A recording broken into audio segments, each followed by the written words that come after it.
What's going on, everybody? It's Cody. Welcome back to the channel.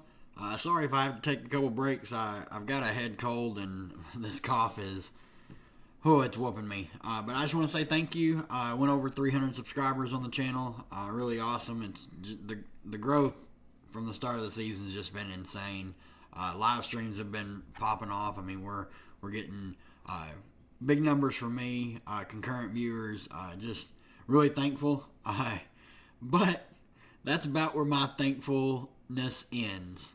My main lineup tonight, I am, Caitlin Clark, thank you. 50 burger, love that. I nailed Ryan Howard and Alicia Gray, playing massive minutes, absorbing a lot of aerial powers minutes. I did not expect her to shoot 10%, and now she's hurt. So she's done for the night. Oh, and let's talk about Naz Hillman. Arguably the safest value on the board. She's normally been playing mid-teens minutes every game. I figured Coffee would still start. She's been terrible. She's played 10 minutes last time out, 1 fantasy point.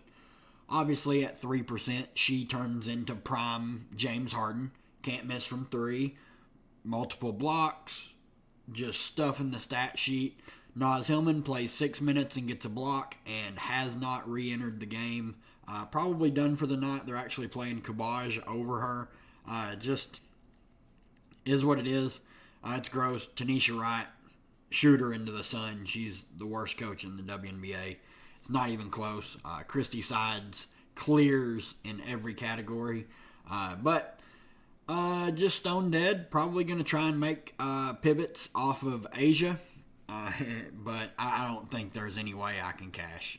Even if I make pivots and they go crazy, just with Ryan Howard getting hurt and shooting 1 of a million, I really don't have much of a hope there. So, sadly, crap like this happens. The variance has been insane this season. I will say that, but let's look at the odds for these 2 games for tomorrow, and then we'll break it down team by team. Wings at the Sky, 4.5 point spread, over under 160.5. Sparks at Liberty, 14.5 point spread, over under 164. Pretty gross slate, to be honest. Not one I'm particularly high on. It is a split slate. We do have a early morning game.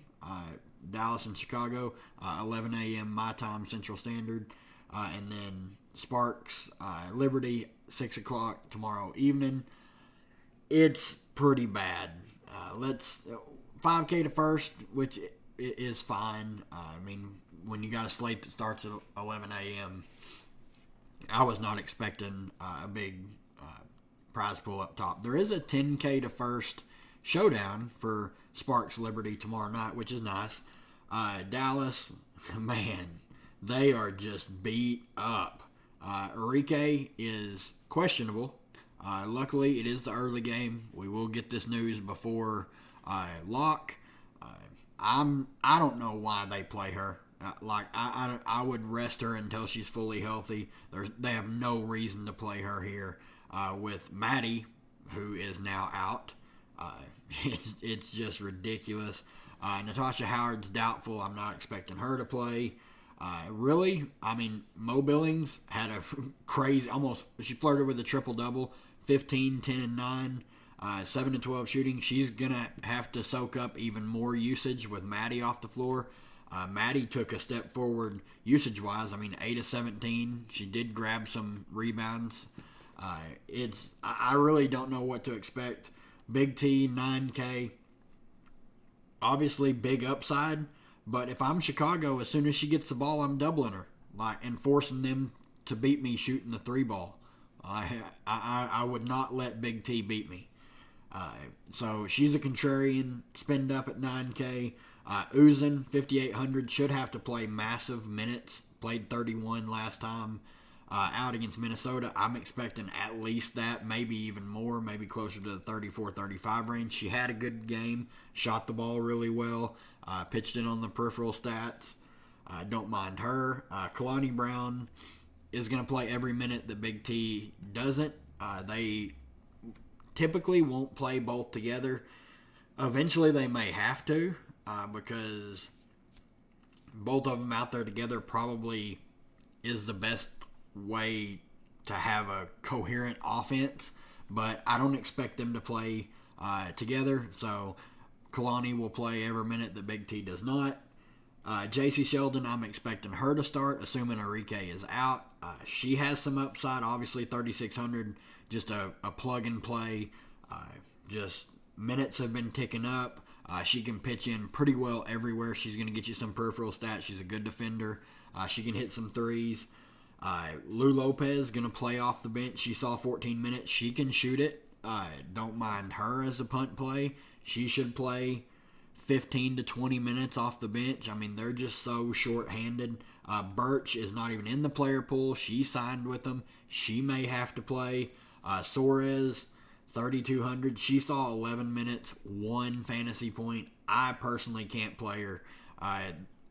In almost the entire time she was on the floor on the offensive side of the ball, she didn't even get a touch. Like, she took 2 shots, and one of them was because she got an offensive rebound and put the ball back up. The other time, she was wide open and she took a 3. That's it. Like, everything else, she didn't even get a touch on offense. She just stood in the corner and didn't do anything. She's 6'6". Like, get her close to the bucket or something. She's just super hard to trust. Even at her price, I would rather play Lou over her for $200 more, and I would absolutely play J.C. Sheldon over her. I mean, Sheldon right now, if Enrique's out, Sheldon is just an auto lock in my opinion. You just pretty much have to play her. On the Chicago side, Reese, 10.8K, hard to get to at that price. I mean, the matchup should be pretty good, but it's really hard to pay that price for her. She's been really good, though, so I do like her for tournaments. I mean, if you look, she's been over 40 in 3 of the last 5. Great rebounder. I would love to see the efficiency get back up there, but contrarian spend up, in my opinion. Mabry, 9,100. It is a revenge game. She is another one that is super petty.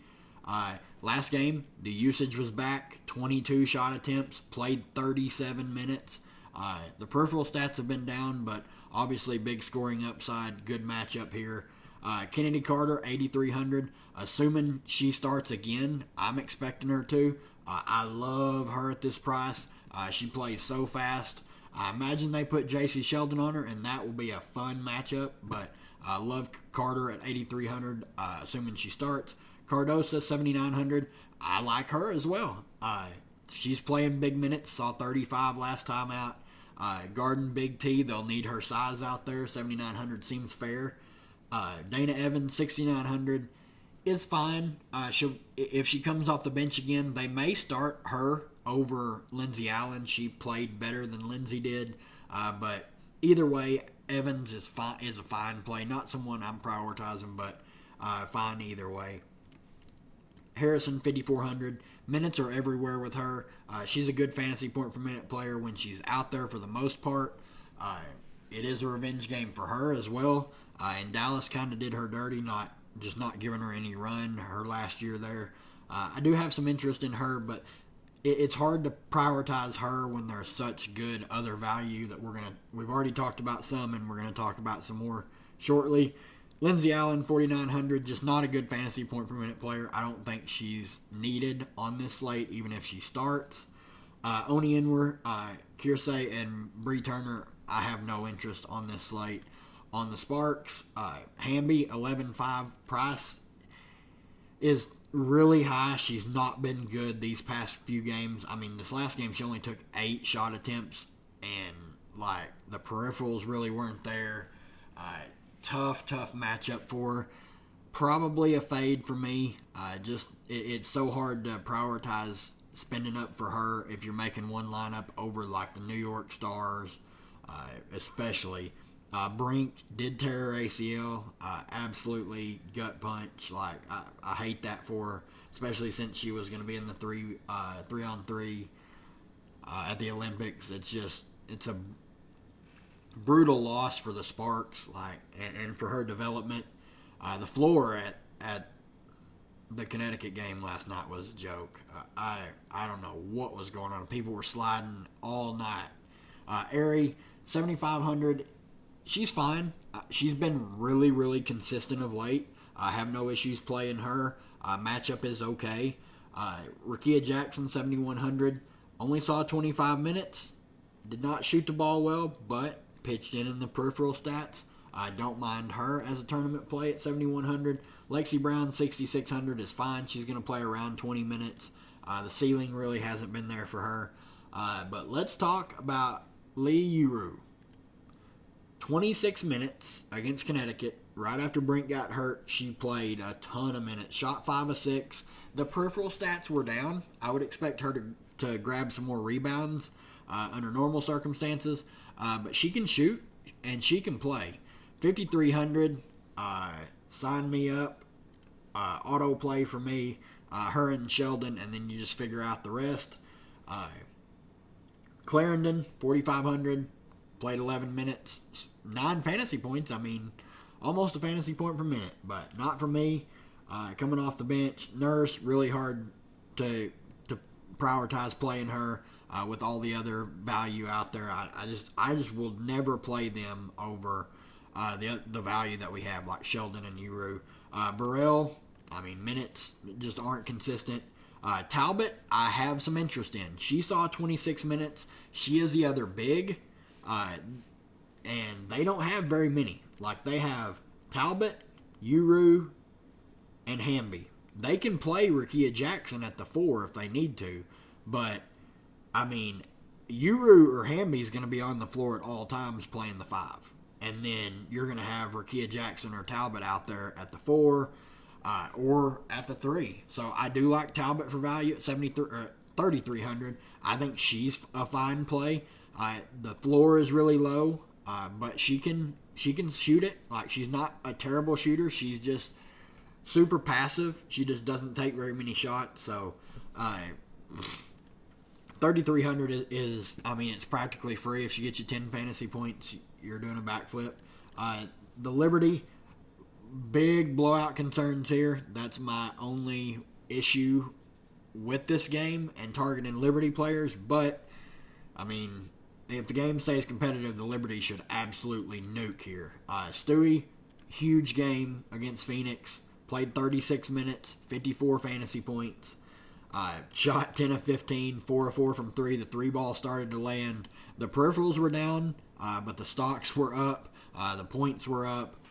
Obviously, one of the best plays on the slate, 11-2. I would gladly pay that for Stewie. JJ, 10.3K. Another great game. I mean, she's been over 40 in all of her last 4 games. Anytime she takes over 10 shots, she's probably going to smash. She played 36 minutes. I really love this top 3, and even Benajelani at 8-1. I mean, she didn't shoot the ball well, but she had a good fantasy day. She's been pitching in the peripheral stats like crazy since Slate left the team for personal reasons.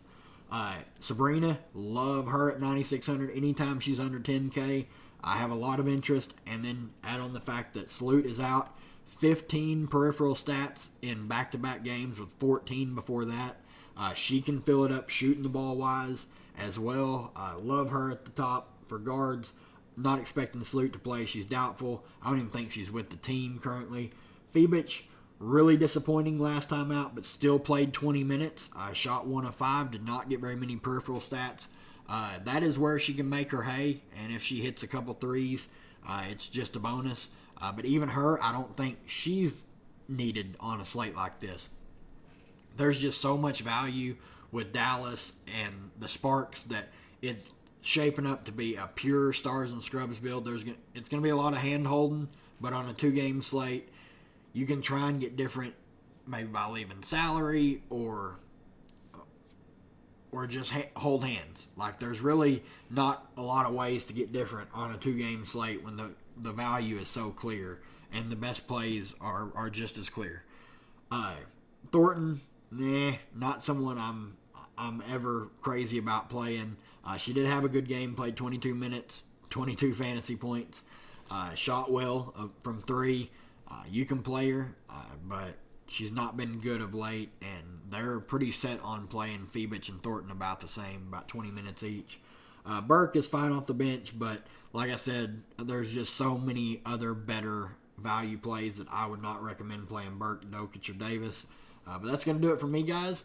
Good luck to everybody. If you enjoy the content, leave a like. It helps the channel grow.